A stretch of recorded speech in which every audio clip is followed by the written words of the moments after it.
I guess you're my friend. But just like we hold Linda and everybody else accountable, Bernie, you're on the spot. You said you've been there about 1.5 years and you're doing better. Your rates have gone down from 7.1% to 6.4%. So you need to do a little bit better at doing better. Secondly, your training efforts suck. You had like $3.1 million. It's just a round number thrown out there at you. Instead of taking it for training new persons, which you're supposed to do, persons of color, you trained 45 European male engineers that look like you to get a professional engineer's license, and kicked out about $1.8 million to them, and then saved about another $325,000 for about 275 people that look like me. Work with that. Hi, my name is Kenya McKnight. I'm the future City Council person of Minneapolis, 5th Ward of North Minneapolis. And I'm here in representation of, I'm wearing about 10 hats, one in support of the Hire campaign, and one to talk about specifically, once we get minorities trained to become DBE certified, another serious critical issue is the gap financing. Many of the minorities can't and don't have the money to actually bid up for the project. So definitely, as people like Leon, MCCD, as well as Selby, who's actually working to help train minorities to be certified and the DBE certified, as well as entrepreneurship to make up the markets that we don't represent, we need to seriously consider flowing money down to provide gap financing for minority contractors. Thank you.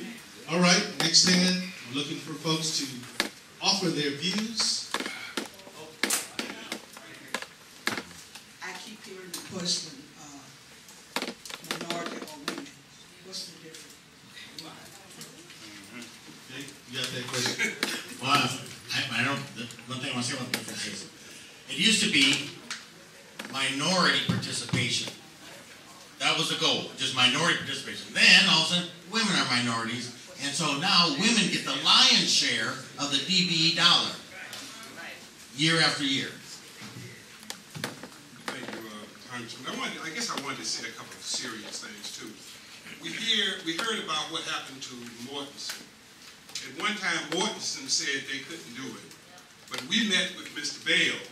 We met with the president of Mortensen, and it's surprising how much, and we also threatened to close down the stadium construction, and it was surprising how quick results happened, and Mortensen can be congratulated, but there were some other folk who also put pressure on Mortensen to do it.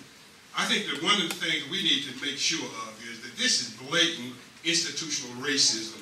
It has been happening, and it has cost us literally hundreds of billions of dollars. The bottom line is this. In fact, I worked in the private sector for about 30 years in contract compliance. If, in fact, your job or your pay was tied to your production, you'd probably see some different kind of production.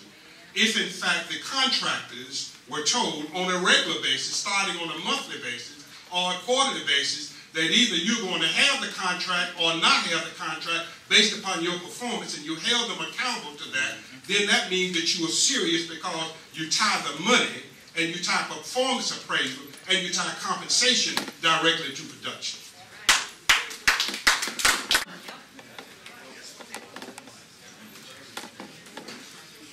Well, Representative Ellison, this is just as much for you, but a little bit of this for everybody else too. Now, I've been sitting here all evening hearing a lot of encouragement to grovel to one huge institution or another for some pathetically meager monies for one thing or another, when it sounds to me like perhaps independence from these huge institutions ought to be encouraged instead.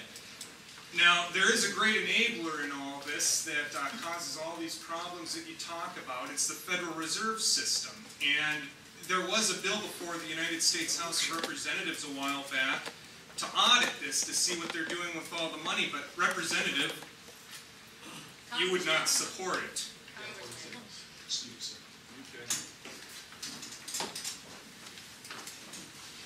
Yeah, it seems to me that there might be a risk here of losing traction once this initiative is over. It could easily slip back again to the old days, and 40 years from now it will still be at 1%.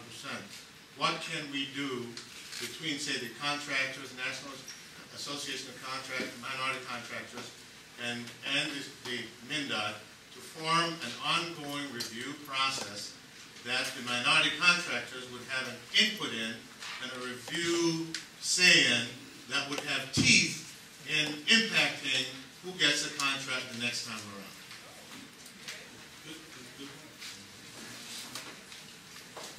My name is Susan Ronnie with Ronnie Engineering. We were one of the firms that also worked on 35W and Hiawatha Light Rail project. And we had to go after the contractors month after month after month to be included on the table.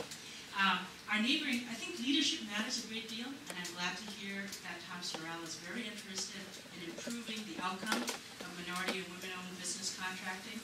Our neighboring state, Wisconsin, which has a very similar demographic as we do, they just set their goal at 12.67%. So, and we're at 8 point whatever. We want to be compared unfavorably to Wisconsin. Also, as an engineering firm, we have been qualified to work in Wisconsin and North Dakota. However, we couldn't be qualified to work in Minnesota, even though we've been working here for the last 15 years. Congressman. Well, you know, let's just wrap up this, and then we'll hand it to the panel. We'll have plenty of time. Maybe we go back around. Anybody else? Tommy? Yes, Congressman. The only thing that I have to say is something that I'd like for you to take back to Washington, D.C. This is a shift in paradigm in terms of the collapse of this U.S. economy. And all of the states across this country are asking for the billions of dollars and so forth that are being allotted.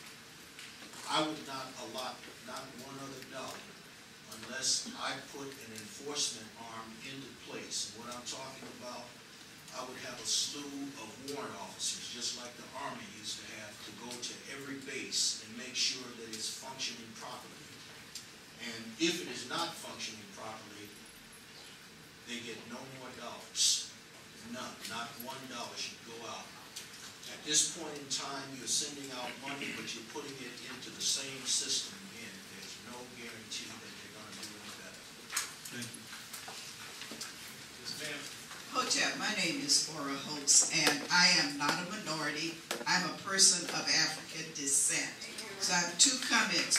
One, when we talk about the term minority, we need to break down the ethnicity of each group so that we'll get a real answer to who's being served. What Ms. Meyer said, about 40 years, when I was at the Way, we had to deal with the stoppage for the freeway, and there were Caucasian construction workers who came to us. So we know what the real deal. My recommendation is, just as Brother Tommy said, we get monitors, like the drug enforcement, when they think cocaine and drugs coming in, that's who should monitor. That's who should monitor the construction as well as MnDOT. We know about institutional racism. We don't have to bring that up. We know why we're not getting the jobs. What we need to do is to do something about it, like now. And the election is coming up, and we have to put our vote to get those people out. So thank you, Congressman Ellison. Thank you. All right, now we've made it through. We made it through, and we're gonna let the panel, let's just say let the panel go for a few minutes. Then then we'll see what we can do. I want to take at least 5 minutes. 5 minutes to talk about action items that we can carry from here. I think Don made a good point about dissipation of good energy. We don't want that to happen. So let's let the panel have at it, and then we'll talk about what we're going to do.